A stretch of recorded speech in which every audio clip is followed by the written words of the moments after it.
We knew going in that the UbiForward event was going to be a majority of Assassin's Creed coverage, while the other titles in Ubisoft's portfolio were then briefly mentioned. That being said, I pointed out in a previous video how Ubisoft corporate seemed hellbent on not mentioning the Division franchise in any of its press releases, website descriptions, or social media video clips leading up to yesterday. The Division had to rely on self-promotion, tagging and retweeting official Ubisoft announcements in an attempt to get noticed. What's going on, everybody, and welcome back to the channel. My name is LtBuzzLitebeer, and today we're going to cut through all the hopium and copium surrounding the Division franchise. We're going to cut right to the details of what we got to see yesterday, and then of course I will offer up my thoughts on it all towards the end of this video. Thanks again for the continued support, as 100,000 subscribers is right around the corner. Remember to smash that sub button and ring the bell to stay up to date on all my latest uploads. Let's begin.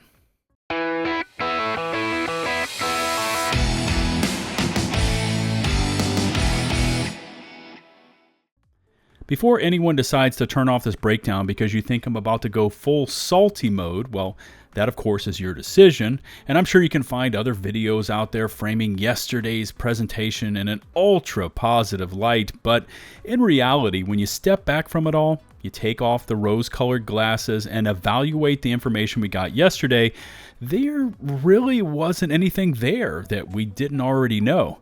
So there wasn't anything to really get disappointed over, and hopefully that kind of makes sense to you. I felt the format and presentation was a bit flat, and there was plenty of missed opportunities to create interest in the Division franchise, but at the risk of sounding just matter-of-fact, after not seeing Ubisoft take an active interest in promoting anything to do with the Division universe, I kind of got what I expected to see during this event. Let's first take a look at Heartland, because of the 3 Division games being presented yesterday, I think this is the one that most people were looking forwards to.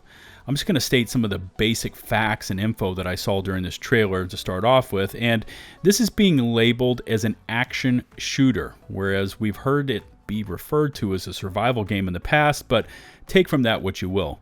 There are various clips of agents moving through the environment, and the overall gait or movement mechanics and stance of these agents do look different than what we currently see in the Division 2. I don't know if you saw the clips because they go by pretty quickly, but there are melee weapons in this game, something that I know a lot of players have been asking for years. If you watch the trailer back a few times, you'll see crowbars, axes, and one agent's wielding a machete. There's also various instruments on our agents' backs. You also get to see the moving contamination cloud, rogue agents, and a general sense of how the environment looks. There's also a glimpse of the overall scope of the map, the topography, structures, and various landmarks. Heartland is said to follow a timeline alongside the other games in the Division universe, and of course, I will include a link to Heartland's closed playtest website if you are interested in applying. Just look in the video description below. Of the 3 Division franchises on display during yesterday's event, Resurgence, the mobile title, looked to be the most prepared. They announced an upcoming closed beta test, no news yet on what regions will be allowed to participate in this one, and according to the information provided, during that closed beta, players will get an opportunity to participate in the conflict PvP mode as well as the Dark Zone. The Resurgence team came armed with a full-blown Dark Zone trailer, and you've got these old Div 1 DZ environments with the snow. We see agents rocking what looks like a Vector, a CTAR, and possibly a Magpul, aka an ACR. There's cleaners with their characteristic AKs and flamethrowers, and at one point an agent lets a seeker mine go, and it looks like it takes out an entire city block in one epic explosion. You've also got an assault drone, some sort of a DZ cache that the agents loot, hanging loot bags on the extraction line, and then the agent going rogue and turning on his squad mates as the trailer ends. We did not get to see any PvP during this trailer, and I honestly don't know if it will be restricted to the conflict game mode. There's also this timer mechanic where the agents set their shade watches for 20 minutes and then enter the Dark Zone. Not an earth-shaking change, but at least it's a bit of a wrinkle.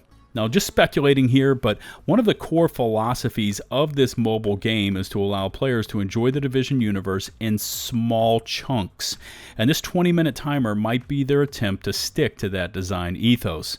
I'll also include the link to the Resurgence website in case you want to enroll and be a part of that upcoming closed beta test. Again, just check in the video description below.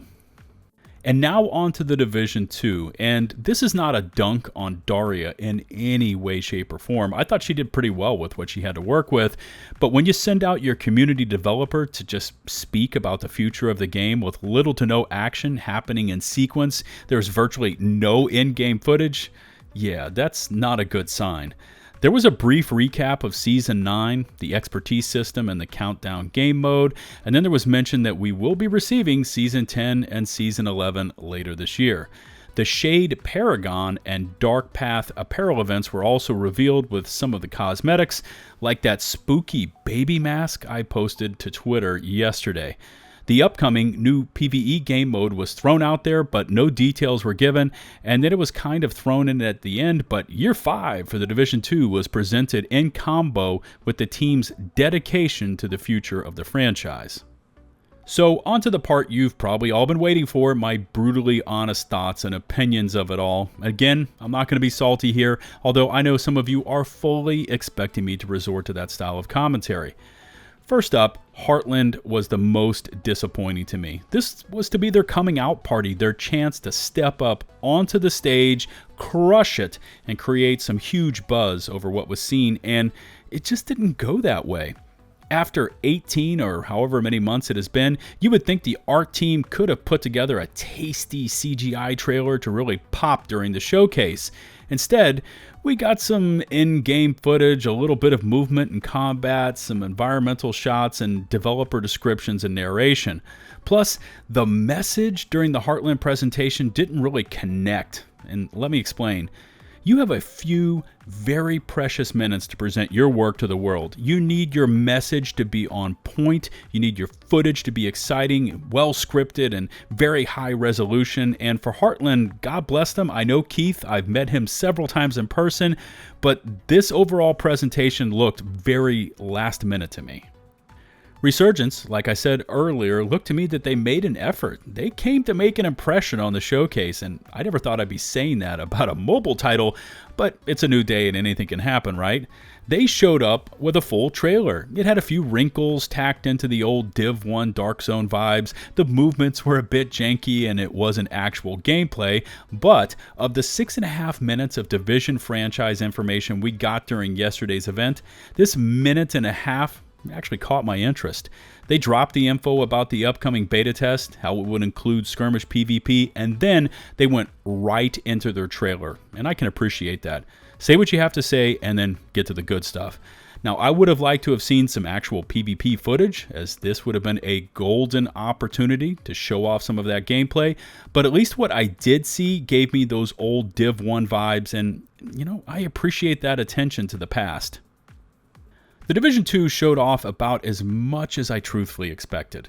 We've already seen their development roadmap, and that has been public for some time now, but I would like to throw in 3 areas that really stuck with me, and these, at least in my humble opinion, were areas that they had massive opportunities, no pun intended, to impress viewers, and they just missed badly.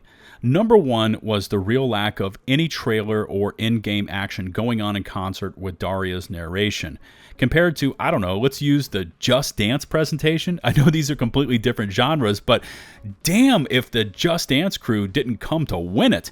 Their presentation involved real-life contestants, in-game footage. It had a pumping soundtrack.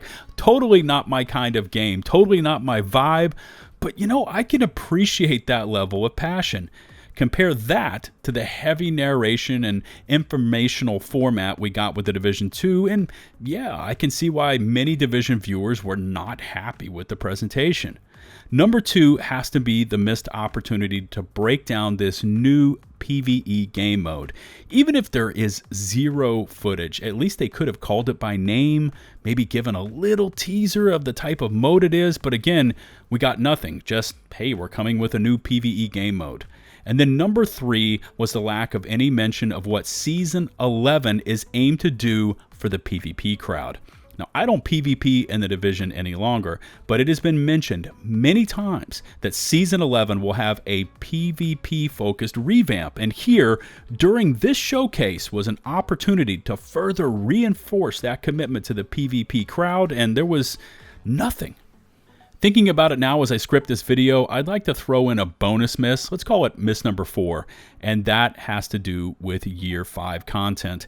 I honestly don't know what could have been done here. Maybe the setting could have been revealed if it's going to be different. Maybe we could have seen a villain or hero we've never yet encountered. Hell, Yves Guillemot could have made an in-person announcement confirming Ubisoft's commitment to the future of the Division. Anyways, this Year 5 bit was thrown in right at the end before moving over to another part of the showcase, and it felt like this lead balloon just came crashing down to the ground. So hopefully you were able to gain something from this one. Again, not a dig at Daria or Carrie. They did what they could with what they were given. But this 6.5 minutes of airtime during the event was honestly pretty dead. On a side note, Twitch chat was popping off, especially after the stream was attacked by a spam bot, and they ended up having to throw chat into emote-only mode. It was definitely interesting. Remember to leave your feedback about anything Division related, and I will do my best to respond.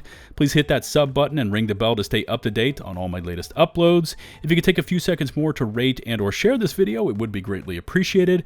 Don't forget to follow me on Twitch, Twitter, and over on my community Discord server. Links to all my socials are in the video description below. Until the next one, this is LtBuzzLitebeer, signing off.